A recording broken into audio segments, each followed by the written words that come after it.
Messieurs, dames, bonjour à toutes et à tous, soyez les bienvenus, non pas dans cette voiture, mais dans cette toute nouvelle vidéo YouTube. J'espère que vous allez bien et que vous êtes en forme. J'espère également que vous avez vu la précédente. Si c'est pas le cas, qu'êtes-vous en train de faire? On arrête de se tourner les pouces et d'enfiler des perles et on file voir ce contenu hyper intéressant. Je vous la mets en fiche juste là. On se retrouve donc pour la suite de la précédente vidéo dans laquelle je vous avais démantelé, archivé, je vous avais rasé la moquette sur l'intégralité des idées reçues, des stéréotypes et des clichés qui peuvent être liés au golf, cette discipline que j'affectionne tant. Aujourd'hui, on va donc parler de ce que vous ne savez pas. Je vais vous donner une mesure de la réalité du golf un petit peu plus avérée. Et moi qui suis dans le golf depuis plus de 10 ans, ça va me permettre de vous partager, de vous transmettre mes passions et mes connaissances. Donc j'espère que vous allez apprécier ce nouveau contenu. On arrête de parler et on enchaîne sur la vidéo.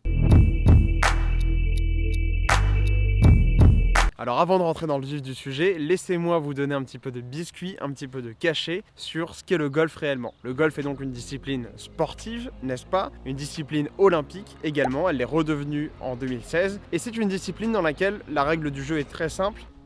Hop là, on est sur une zone d'entraînement ici. La règle est toute bête, mettre la balle dans le trou.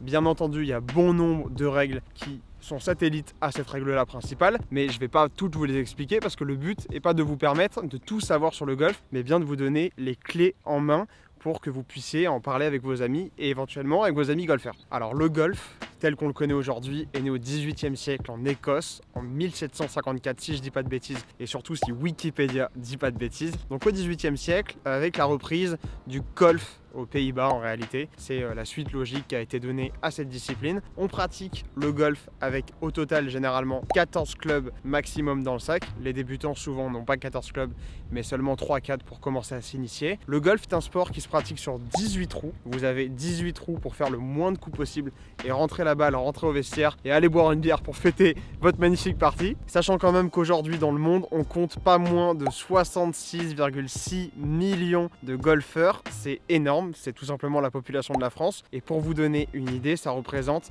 0,85% de la population mondiale qui est nettement représentée aux États-Unis où le golf est littéralement une religion. Contrairement à la France où le golf est un sport de vieux, un sport de riches, un sport de bourges. Je vous réfère à la vidéo précédente. Donc c'est vraiment un sport qui est énormément pratiqué et parmi les sports individuels les plus pratiqués dans le monde, de par aussi le fait qu'il y a énormément de générations qui peuvent y jouer. De petits à très âgés, vous pouvez jouer au golf sans problème.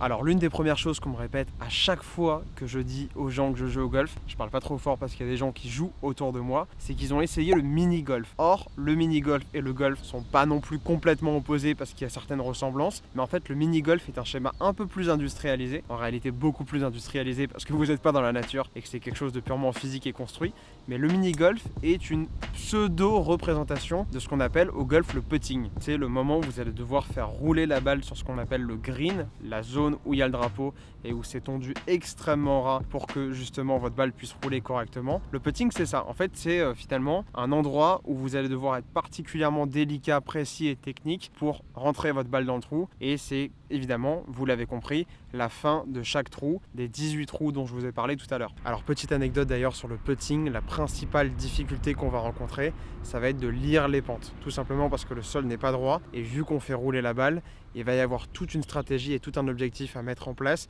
sur quelle ligne on va décider de faire passer la balle.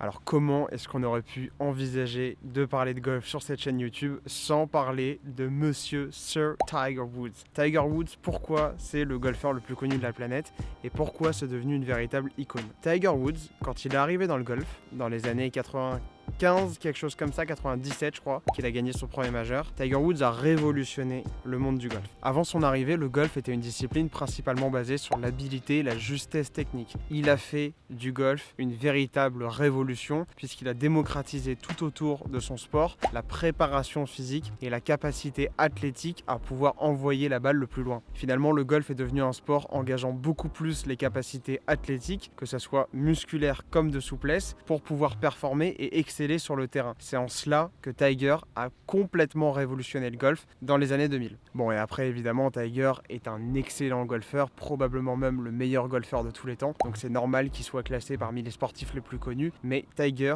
a vraiment été un moteur dans sa discipline et c'est ça qu'il faut retenir de cette icône. Comment ça, vous connaissez pas la Ryder Cup? Donnez-moi l'adresse de votre grotte que je viens de vous chercher.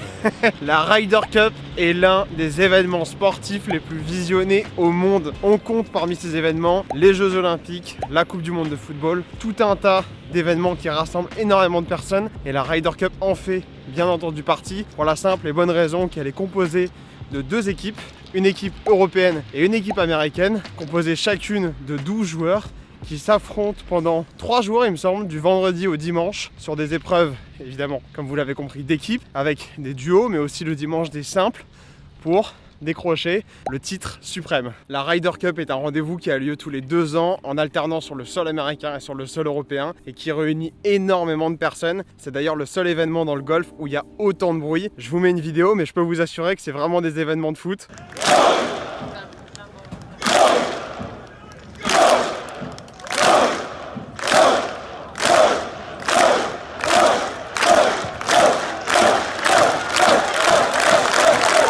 Et du fait de l'engouement qu'il y a autour d'elle, elle est bien entendu télévisée aux 4 coins du monde. Il y a un équivalent chez les dames qui s'appelle la Solheim Cup. Dans l'histoire, il n'y a qu'une seule Ryder Cup qui s'est déroulée en France sur le sol de la mère patrie. C'était en 2018 du côté de Saint-Quentin, le Golf National comme on l'appelle, qui sera d'ailleurs le théâtre des épreuves de golf de Paris 2024.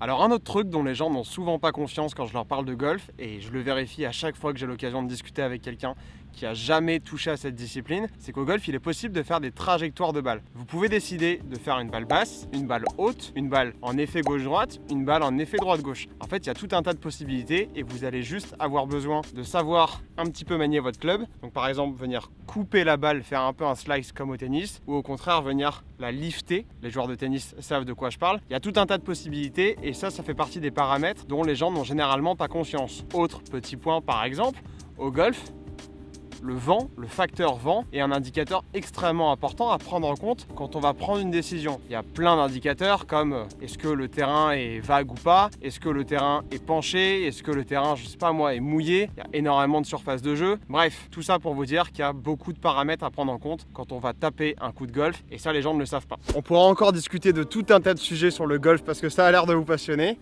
mais je vais pas vous prendre l'éternité de votre temps, le temps est précieux. J'espère que cette vidéo vous a plu. Le golf est un sport en plein essor depuis la crise du Covid-19 parce que on a la chance, quand on pratique le golf, d'être en extérieur et de profiter, de passer un très bon moment entre potes. Le golf est aussi un sport où il y a une grosse partie de gestion émotionnelle. Bref, je vous referai des vidéos si je vois que celle-ci et la dernière vous ont intéressé. Je vous dis à très bientôt sur YouTube. Ça m'a fait plaisir de vous faire cette vidéo.